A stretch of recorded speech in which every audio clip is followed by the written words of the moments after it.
Hey folks, Gene Valentino here, getting warmed up for another episode of Gene Valentino's Grassroots Truthcast.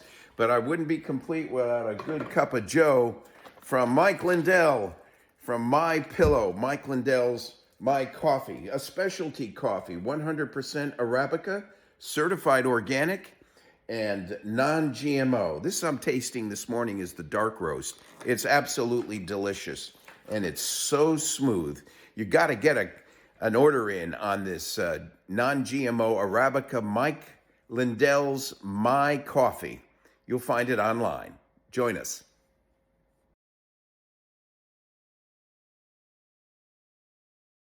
Okay, so a lot going on this week. What's on your mind? Well, I'm stunned. We're watching right live on news right now. The Fed's giving strong consideration to curtailing the billions of dollars of funding that they've been giving to Harvard University. Hello, I think that's a little overdue. And while you're at it, Harvard, why don't you take the billions you have in your foundation trust funds, along with the rest of the Ivy Leaguers, and repay those student loans you expected to be pushed onto the backs of the American people? How about you guys paying back those student loans, since you're feeling so generous, and then helping those poor souls realize that they've needed to work hard and compete to learn and to achieve in the academic environment, so that they can then transcend that training into the workplace? Not They haven't been doing that. Everyone's supposed to get an A. 78% of the people at Harvard get A's. There's no competitive nature in the academic environment anymore. What's wrong with you? They've just got to get an A like everyone else, or they'll feel deprived or disadvantaged. This is a competitive world with competitive people, and Xi Jinping and Putin know that game well. They've kept us in a state of euphoria and wokeness, and God willing, we will wake up before it's too late. This Biden impeachment inquiry's now underway, and I think much more will be revealed, and the Democrats are scared to you know what. I think there's some when you said scared, I'm not sure if it's scared. I think there's terror in the hearts of Democrats right now. If you look around at what's going on, they're very good at sort of passing everything off to the Republicans. It's the Republicans' fault. It's always been. We expect that. But when you really look at what's going on behind the scenes, and you hear some of the things that are happening behind the scenes, you realize that Democrats are in a world of hurt. When they start seeing like the black community starting to peel off and think about voting for Republicans. I mean, this is a possibility. Donald Trump got more black votes than any president in modern history that I know of.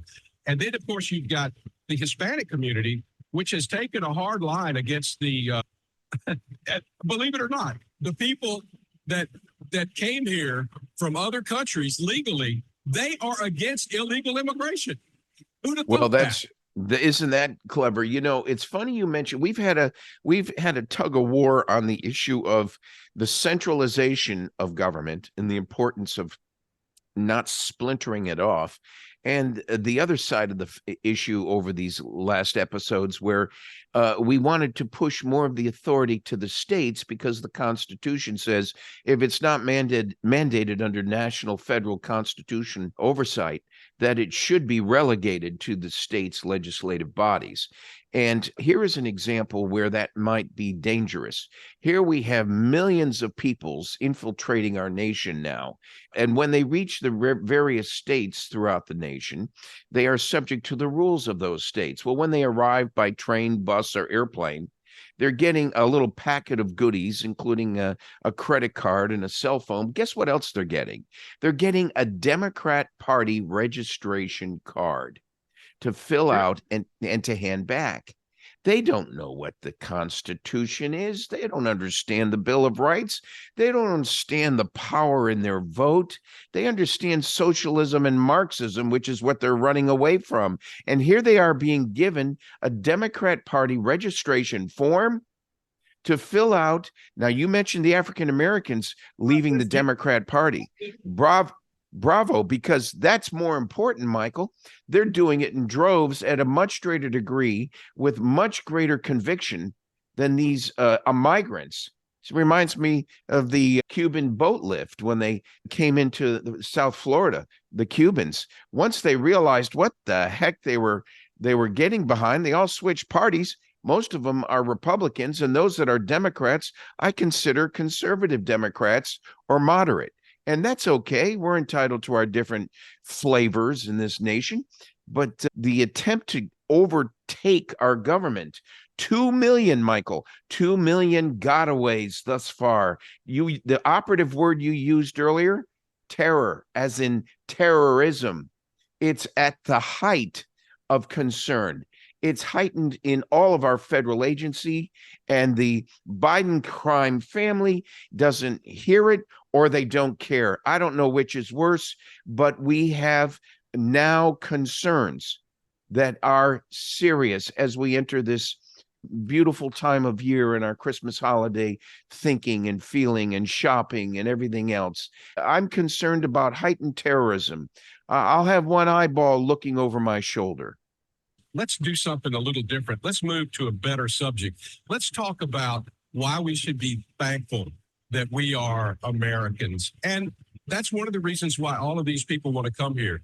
And in this Christmas season, when there are still a lot of people out there in the world that don't get to enjoy the freedoms that we do. And even as tough as it is right now, we've lived through a lot of tougher things in this country. But for God's sake, we had a civil war.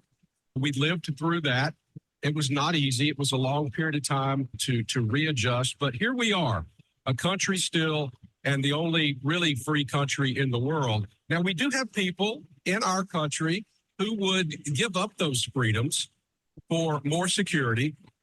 However, I think some very wise men that lived before us told us not to give up those liberties for the momentary freedom, the momentary security that you get, because you will lose your freedom. And so thank goodness that we have the country that we have today, and we're able to still get on this radio, talk to each other about issues, and not be concerned about a government censor coming in and saying, you can't do that anymore. You can't talk about that. Although they want to try, and certainly you find that there are certain folks in our country that don't want they don't want the voices of the opposition to be heard. But we can still do it. So if we're still doing it, we're still free.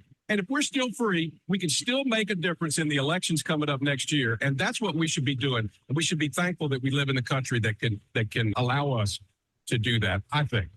Bravo, Michael Pohl. You've expressed the essence of what our constitutional republic tries to espouse through a term called democracy, embedded in principles in our Constitution, the articles of our Constitution, and the subsequent Bill of Rights and amendments. You have captured what our founding fathers were intending to do when they created principles. And it was religious based too, wasn't it? It wasn't an abrogation of faith. It was incorporating faith into those, which is where those principles came from. Admittedly, we had to distinguish it more carefully and use the term division of church and state, which is when individual sects of religious faith could not dominate or control us. But in the Christmas spirit, although it's a Christian faith, it espouses principles that are universal in every faith. And I think that's what's exciting about why our governance is elastic enough to tolerate and welcome the diversity. The problem is that some of this diversity has slipped in over the border, and it's not founded in the good spirit you and I just described. It's founded in hate, desecration, and the total annihilation of such faith. And therefore, we may lose segments of our society to a bad cult of people that have openly expressed their willingness to take out nations, just as Hamas is trying to do through the Gaza Strip to the Israelis, just as Putin's trying to do in a second attempt in Ukraine, just as China's trying to do now by initiating a bad regime in the Taiwan Straits in an attempt we fear will be against Taiwan in the near future. These aggressions have become more obvious as of late, and we best step up to protect from that occurring. That doesn't mean we should lose our faith.